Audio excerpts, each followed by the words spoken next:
When you're surrounded by talented instructors, high energy classes, and endless options, how do you rise above the noise and become the one they remember, come back to, and rave about? It's not about being the most experienced or having the prime time slot. It's about being clear on who you are and how you show up. And that clarity comes from your personal brand. So let's dive into what a personal brand is and why it matters. Hey there, welcome to Group X Appeal. I'm Kimberly Spring-Glick. And I'm Terry Shorter. We're excited to bring you this hot and sweaty podcast. With over 25 years of experience each in the health and fitness industry, we're here to share hilarious, heartwarming stories from our lives and careers. And offer practical nutrition tips, expert exercise advice, and strategies for holistic well-being and a positive mindset. Group X Appeal is your go-to source for inspiration, motivation, and a few laughs along the way. So tune in and let us help you be the healthiest, happiest version of you. Welcome to Group X Appeal, episode 50, the big 5-0. Can you believe we did made it? Give me some dap. Give We me some did dap. it. We Give me did some it. kiss. We Give me did some it. dap. We're celebrating this milestone with a topic that hits at the heart of what makes instructors truly stand out. Yeah. Not just in class, but in a crowded industry, your personal brand. That's right. Last episode, we explored how living your best life includes finding purpose, passion, and a rhythm that works for you. And today, we're taking that a step further. Because once you're doing the inner work, the next step is sharing the energy with the world intentionally and powerfully. Mm-hmm. Your personal brand isn't about logos, hashtags, or selfies with filters. It's the emotional experience that people associate with you. It's how you show up consistently. Whether someone meets you in the studio or socially or out in the world, what are they feeling from you?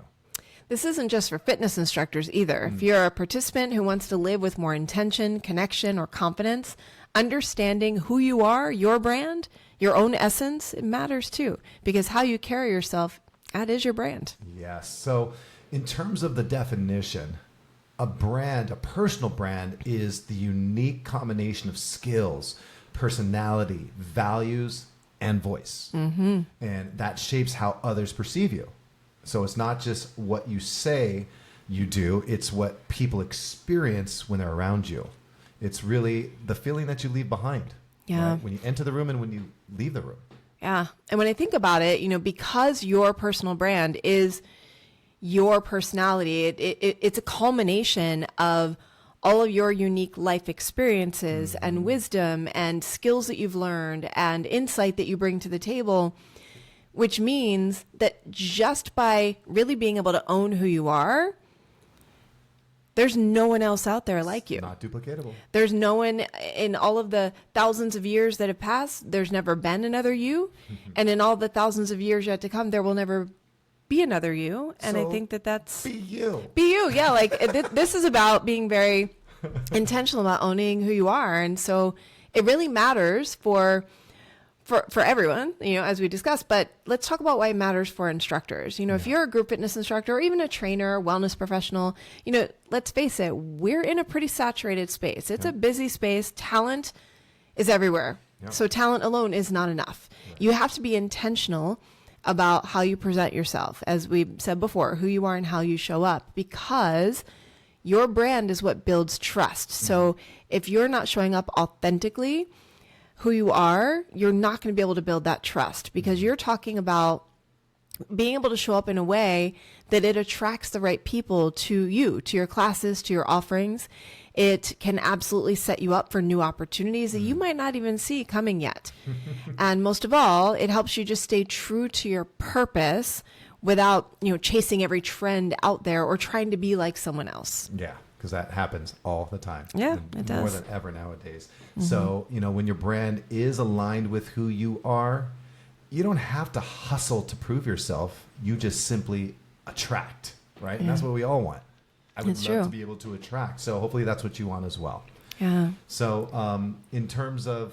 The funny thing about brand, okay, this is really interesting. So I studied this because I'm a big nerd. And so for anyone that's ever done education with me, they know I like to look up like definitions and see the history of things. So the story of brand, because I was telling Terry before we started recording, I've worked with so many fitness professionals that don't want to be a brand. You know, I just want to teach classes. I just want to train clients. I just want to help people. I don't want to be a brand. And I'm sorry to say that if you feel that way, you're going to have to find a way to move past that, because the fact of the matter is you are a brand because you're in a field of service. Now, the only question is, do you want the brand to just kind of happen and people form their opinion of you? Or do you want to be intentional about making sure you show up as authentically who you are, so that that brand is something that, as we mentioned, draws people to you?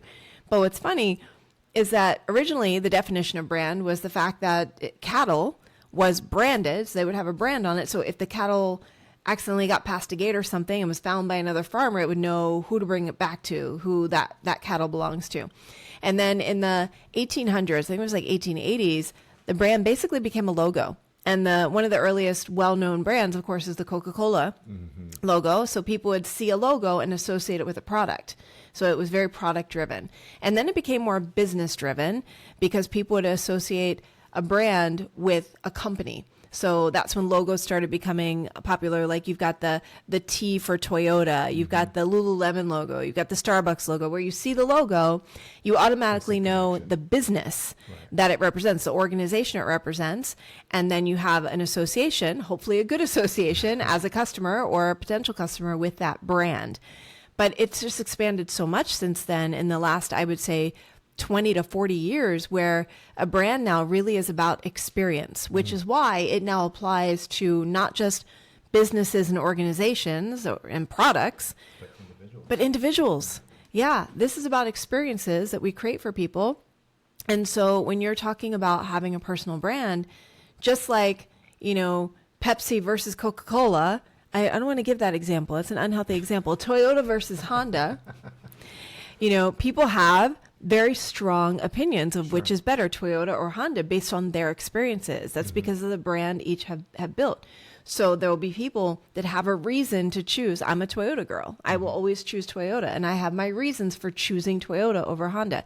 So this is about giving people a reason to choose to have an experience with you when they have so many other choices. It's really as simple as that. Absolutely. And you don't have to think of yourself, you don't have to be an influencer. There's I think this negative connotation that's associated with the word influencer. Yeah, it's two different things, right? Yeah, totally different things. And so if you're of that mindset, of that school of thought, I'm pretty much the same way too. I don't want to be an influencer. However, I do want to make sure that my brand is familiar and hopefully liked by people who come across it and want to be a part of it, and the community and the culture that it's associated with, but not an influencer. Yeah.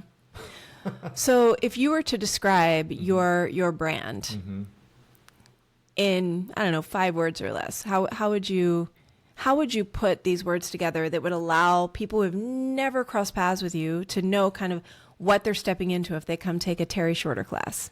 Fun, energetic, exciting, adventurous, and real. Oh, Those yeah. are my 5 words. What about you?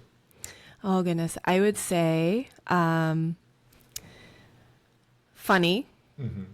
Yeah. I'm hilarious. I am freaking hilarious. I would say funny, heartfelt, light. I'll use that instead of the word fun. Not liked. Not liked. Okay. Light. Light. Like light and airy. It's a light Got it. experience. Okay, got it. Because life is too short to take things too seriously and too heavy. I mean, we're having fun. We're working out. Intentional, because I'm pretty well thought out. Purpose driven for sure, and hopefully fulfilling. Ooh, That's good. something I'm always going for. I want people to walk out feeling better at the end of the hour than when they came in. So feeling fulfilled. I love it. That's a good brand. So think about that. Like, what are the 5 key words that you would hope to, strive to, and want people to experience when they come to your class? What's your brand? Something to think about. That's a great challenge. We should dive deeper into brand in some future episodes. You know what? I think we need to. Yeah. So, here's your challenge.